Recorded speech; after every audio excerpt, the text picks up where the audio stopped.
Hi guys, welcome back to the CS classroom. Today we're going to get started with, I believe this is part 7 of the series on PySimpleGUI applications. And today we're going to talk about probably one of the most powerful and prominent concepts in programming today, which is APIs. APIs are essentially just computer programs that allow us to get information off external or third-party servers. So to clarify, that means that from our application, we can access someone else's, another company's or another person's server, and we can get information off of that server and use it in our own application. So for example, if we take a look at an application that I just wrote, we are accessing a server at the URL, at this particular URL, weatherapi.com.p.rapidapi, etc. We're making a query, to that particular server for whatever information that we desire. In this case, this application gets information on weather in a particular city. So we're going to send a request to an external server at weatherapi.com and get some information on whatever city we choose. So just so you can kind of see how this works, we're going to type in Moscow, and we're going to get a bunch of different information about what the weather is like in Moscow. Or if we type in, for example, Tokyo, we can get information on what it's like in Tokyo. And each time we are sending a request to a server at this particular location right here, with the city that we want information for, and then that is responding with the information that we would like to have, with the weather information. This is a basic example of how an API works, probably the most basic. Other examples of APIs are, for example, when we sign in with Google, we're accessing Google server. We're accessing a Google API at Google servers. Or even when we use mobile applications to upload to Instagram or to access Facebook. Fundamentally, an API is a mechanism that allows two applications to talk to each other. And it stands for Application Programming Interface, which may not make that much sense, except for the word interface, which is often used to denote a connection between two different things or something that allows two different things to communicate with each other. So now that you have some idea of what an API is, we're going to talk about how we can actually utilize APIs. I'm going to walk you through my sample application. So in my sample application, again, as I said before, we are sending a request to a server with weather data, and we're getting a response back. But there's some things that we need to do in order to actually be able to, one, be authenticated by that API server, and two, even know what to send or where to send it to. And that's where this service called RapidAPI comes in. So basically, RapidAPI is a service that allows us to access APIs from a variety of different sources. And I actually use this to find the Weather API service and to get the information needed to access it. So we're going to go ahead and just use RapidAPI so I can illustrate a few concepts about working with APIs. So we're just going to log in right here. We're going to go to probably not my APIs, API Hub, which you should already be at. Let's go to, let's find some information about the weather app that I just used. Actually, we could probably just take this URL and just go to this right here.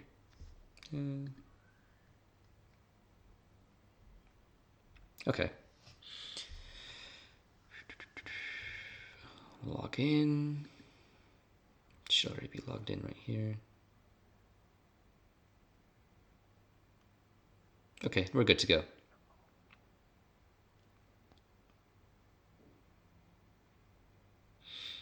So we're just logging in. So this is a service called weatherapi.com. Now, RapidAPI is just an aggregator. So it just basically lists a bunch of websites that have APIs. But Weather API is its own separate website, and it has its own servers that do a variety of things. So you can get information on astronomical data regarding a particular location on Earth, weather forecasts, sports information, or even you can do searches.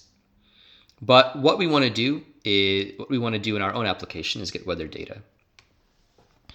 Now, when working with an API, you're going to need a few things, right? So you're going to need a URL, which we've been provided with right here. Actually, this is actually a great way to learn about APIs because it provides like all the code that you need to just get going in your own application with APIs. Like right here, I just selected Python and then the requests library, which we'll be working with today. And it just gave me all the code that I needed. But generally in an API, we're going to want a URL, and then we're going to need something called an API key. And this API key is something that I got when I signed up for RapidAPI. And any service you sign up for, when you sign up for that service, you're going to get this key, which is just an alphanumeric value. Okay. This key is actually like, you really shouldn't share this with anyone. And I'm only sharing it here just because I'm going to change it. I'm going to have them reissue me a key as soon as I put this video out. But this allows us to authenticate against a server. So basically, if we go back to our presentation right here, an API key allows us to access their server. And we usually can't access servers without an API key given to us by that specific server or website. And also to identify ourselves. And the reason that this is done is so that that website or the people who own that particular server and API can control who accesses their server and also prevent unauthorized usage of the server's resources. This is just so like they can have control over who's using the information they're providing and how much they're using that server. So we're actually given an API secret right here, or an API key right here, and then right here. And we've got a URL. And that's kind of all we really need to get going. I mean, in fact, we have the code right here, which we're just going to take, and we're going to use that to get going. This is just like a really simple example of what information we need to work with an API. Every API is different. So for example, I was recently working with an API called NewsAPI, right? Where you could just get real-time headlines. And right here, I actually signed up for the API.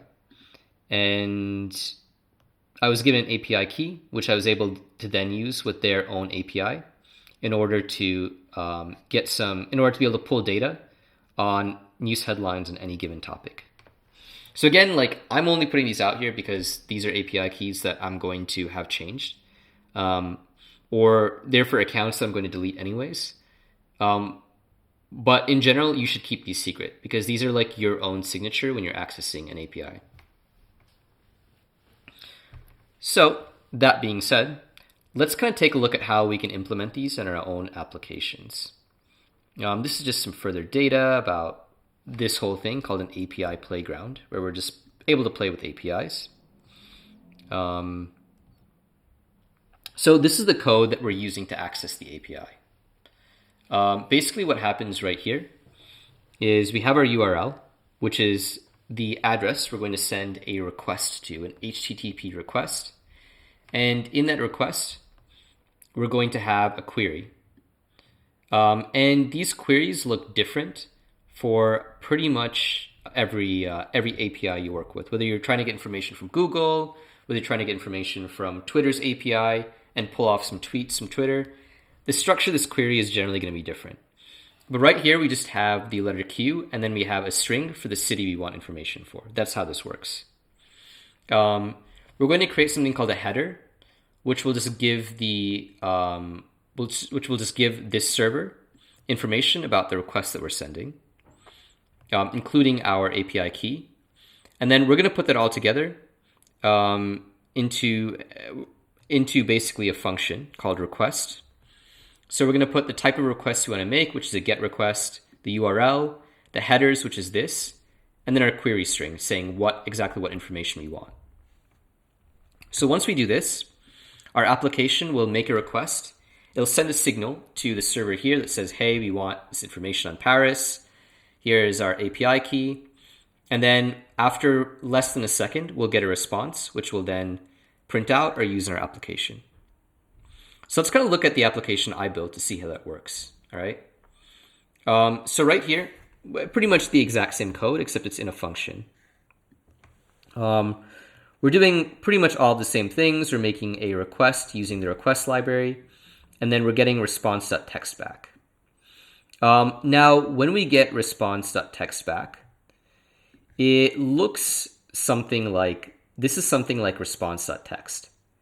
So response.text is in the most kind of ubiquitous format for all APIs. So that's called JSON. Example of making queries. So this is more or less what we're getting back as a response, okay? And this seems kind of unreadable.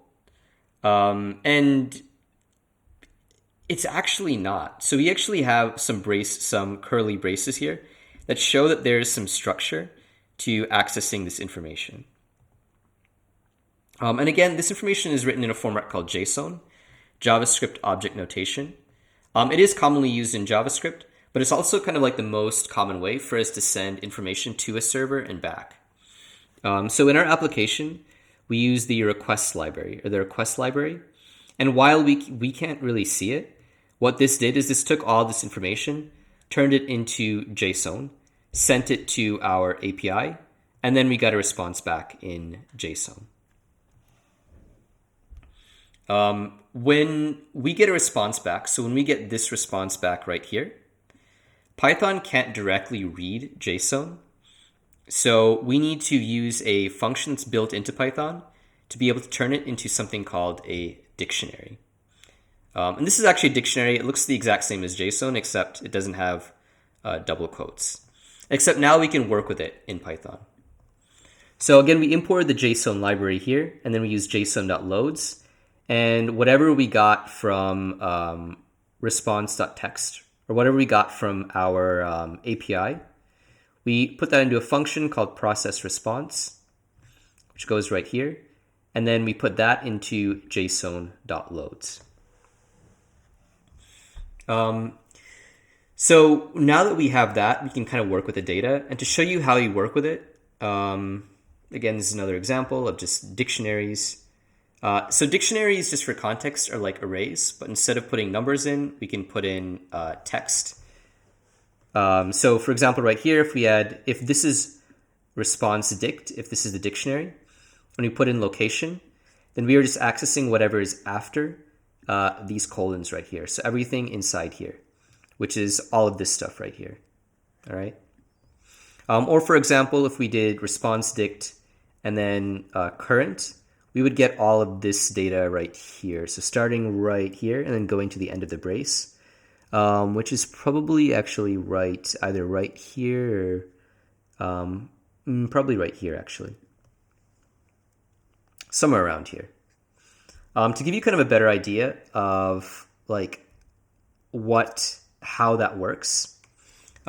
This is the same data that we saw back here, except it's just structured in a way that's more like easy to understand. So we got this kind of massive data from our API request as a response. But what we want to do in our program is we want to break it down into only the data that we need. So if we go ahead and execute this application right here, just to show you what we did. Let me just exit out of this, quit. Let's run this again right here.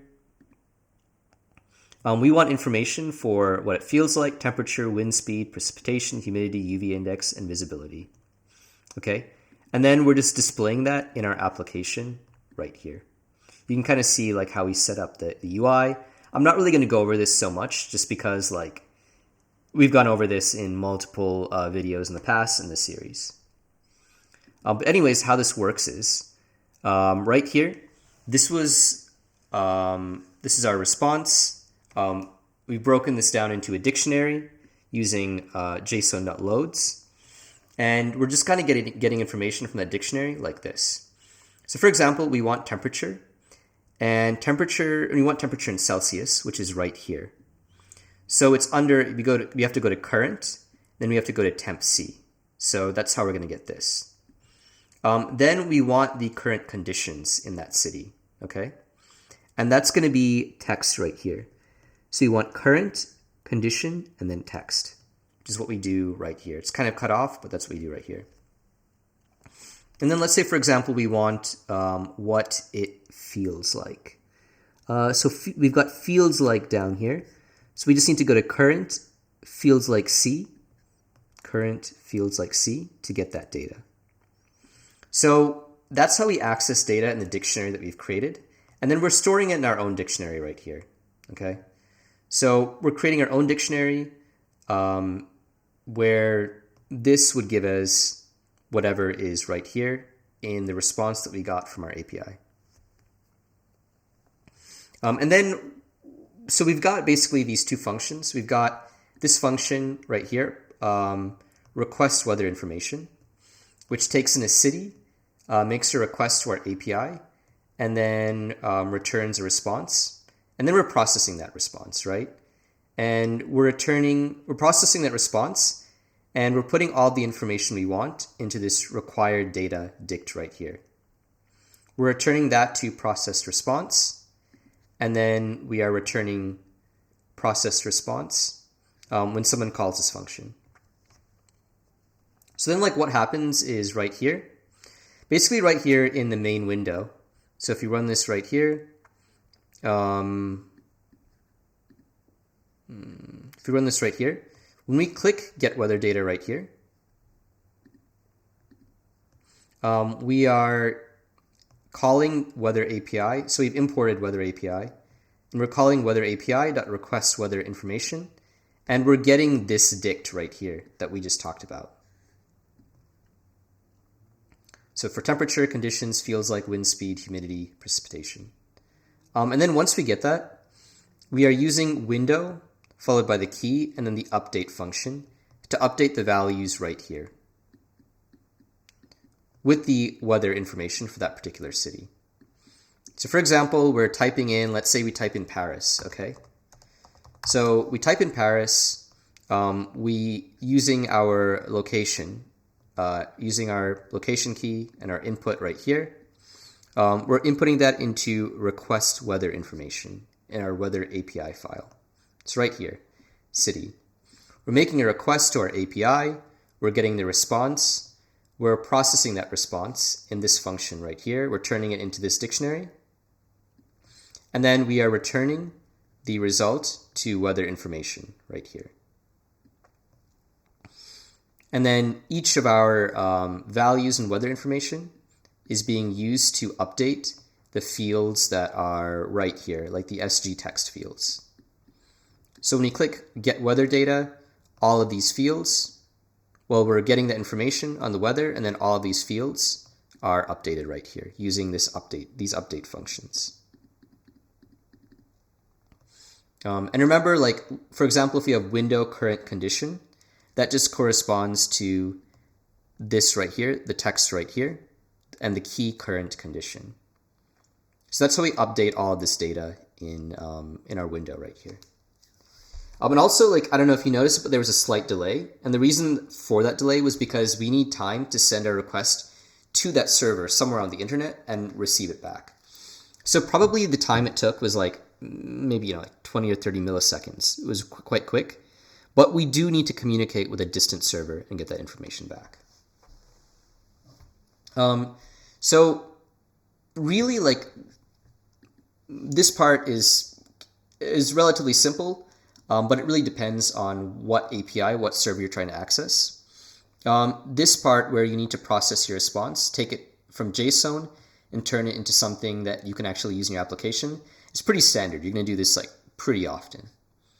And then really the only sort of complex PySimpleGUI part was the update. So we got our information using the API and we just updated these fields. and PySimpleGUI. So that actually about covers it. Right here, I kind of just took this off of RapidAPI. RapidAPI provides a number of different services. You can access Google Translate, Google Search. Like you could send a keyword to this API and get search results back. You could get some details on NBA games. This is just like a really small slice of the types of APIs you can access. Or for example, we had this NewsAPI where you could send a request, and then you could just access any news data. Actually, just to illustrate that, I think I might as well just show you an example of that. Let's go ahead and open up a new project. So I believe that was PySimpleGUI, application 1. So right here, the code here was actually simpler. So right here, there was actually an API. So someone actually built out like a particular library called NewsAPI client that allows us to access this NewsAPI service API without having to input the URL like we had to in the previous example. We still need an API. You still need to put an API key, and we still need to process our response. And you can see the way that we processed our response was different from the previous application. Just because every API, it'll output JSON generally, but the format of the data that's sent out, even then, is different. So right here, if I just run this application, we were just able to enter a keyword. So enter something about the news. Let's say we enter Ukraine, which is in the news right now. Click Update Newsfeed, and then get a headline. Or if we type in Biden, for example, is also in the news. You can update Newsfeed, and well, I guess I need to kind of work on how to update that. Well, I guess that's actually the latest headline for Biden as well. Let's see if we can find something else. Let's say China. Yeah, okay, we've got some different data for China. So another example of making API requests. Here we have a ready-made library for us to access the API. We don't have to put the URL in, but kind of works the same way. We've got a query right here. Q for query. We're entering our keyword, which was Biden or China. We have some other parameters to tell the server what we want. We're sending the request right here. We're getting some response, and then we're just processing that response. That response would have been in top headlines, and then we process that. So that's another example of using an API. Both of these APIs, so anything you can find on RapidAPI for free, and then the NewsAPI are both great to play with. This code will also be on my GitHub account, so you can feel free to access it and play around with it. But in general, I hope that was a useful introduction to APIs. Again, like the sky is kind of the limit with these APIs. There's so many of them out there, and there's so many different things you can do. This is really just the tip of the iceberg.